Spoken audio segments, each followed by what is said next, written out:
te peguei, seu lobo sem vergonha. E apontando aquela arma de grosso calibre para o domesticado e inocente lobo, sem dó e sem piedade, desfechou 3 tiros certeiros na cabeça. Pou, pou, pou, lançando o pobre coitado a 3 metros do local de onde se encontrava. Correndo em seguida e desembaiando o punhal que carregava na cintura, o abriu de cima a embaixo e com a mão salpicou a velha de sangue que se encontrava deitada ao lado do lobo, fingindo-se de morta. Depois disso, a primeira voz que se ouviu em meio ao silêncio repetindo, e daquela cena desprezível de um chão banhado de sangue e um lobo estribuchado com seus órgãos espalhados pela sala, foi a voz de Bonezinho Vermelho, que correu em direção à vovó e, debruçada sobre o pálido corpo da velha, maquiada com pó de arroz e salpicada de sangue, dizia: "Respira, vovó, respira, vovó, respira", enquanto era observada por alguns vizinhos que já desconfiava de tanto heroísmo do caçador e político arruda, que também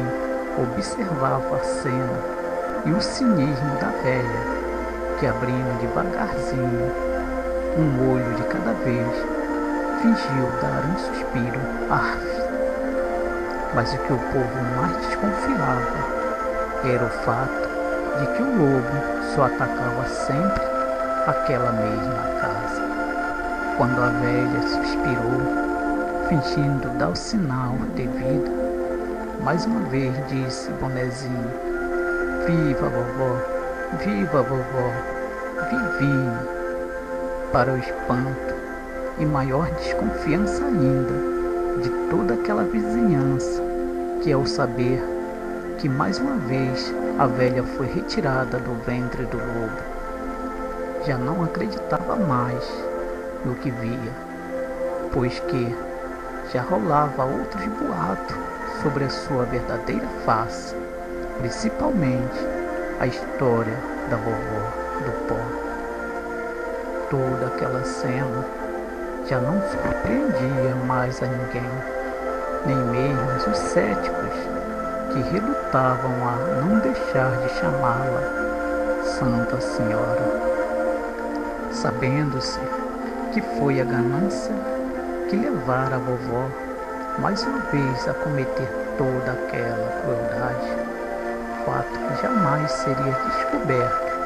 não fosse a desconfiança de alguns vizinhos que passaram a perceber também que toda vez que um lobo era morto, inexplicavelmente seu corpo desaparecia, não sabendo ninguém, a não ser a própria vovó, o local onde ele era enterrado. E também por causa do couro que alguns vizinhos mais chegados alegam sempre ter visto os espichados secando em seu quintal. Outra coisa que não quer calar foram as recentes investigações dos negócios escusos da vovó, devido ao nome que alguns a chamavam naquele dia. Como eu já disse antes, vovó do pó. Os federais fizeram um pente fino em sua vida, mas até agora nada foi comprovado. Essas desconfianças mais contundentes se levantaram naquele mesmo dia, após se ouvir alguns moleques chamando a vovó por aquele nome, um pouco indiscreto para a sua avançada idade. Diziam as más línguas que ela costumava vender muito talco em sua residência, sendo mais estranho a forma como esse talco era vendido, com o testemunho de alguns moleques descobriu-se que o tal pó que a vovó vendia, dizendo ser talco, era vendido em trouxinhas e nada tinha a ver com talco para bebês, pois nele não havia perfume, e sim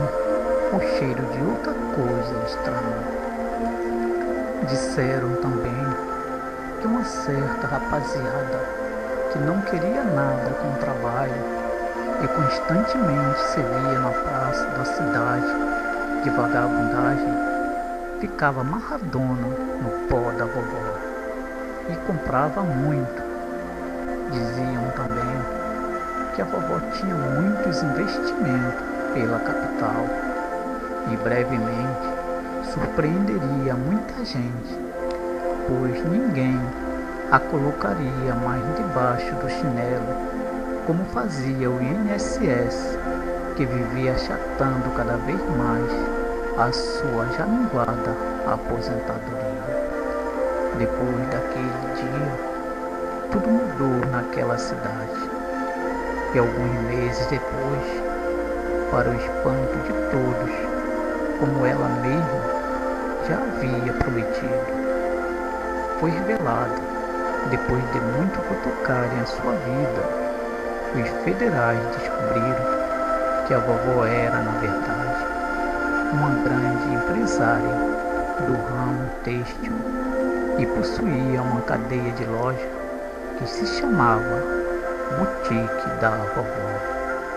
Após este episódio, transferiram a sua causa para investigação pela Receita Federal. Entretanto, mais uma vez, nada que desabonasse a conduta da vovó com o fisco pôde ser provado, tendo ela se tornado a mais próspera comerciante daquela cidade. Enquanto isso, o desconhecido político e agora caçador-herói Arruda, que na verdade não era nada disso, também teve a vida investigada e nada mais foi comprovado, além de suas ligações escusas com as empresas da vovó. Dizem que ele a usava para desvio de verbas da prefeitura, e também que corre outro processo contra ele no Supremo Tribunal Federal, que o investiga por supostas fraudes do orçamento e lavagem de dinheiro. Mesmo assim, ele se tornou o político mais influente da capital, sendo até reeleito. O Lobo, depois de ser quase que totalmente dizimado da face da terra, ainda sobraram alguns no interior de Minas Gerais. Mas o boato que corriam pela cidade é que estava em falta no comércio, principalmente na cadeia de lojas da vovó, o dourado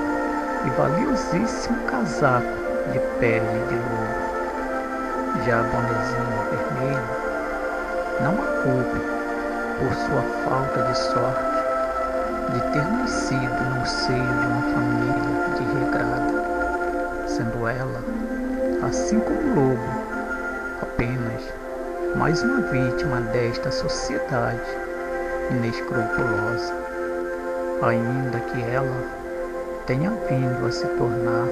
nada mais, nada menos que a mais nova aspirante a vapor do Comando V. Veja que história mais difícil de se acreditar, mas está sempre acontecendo pelos becos da cidade. Agora é sério.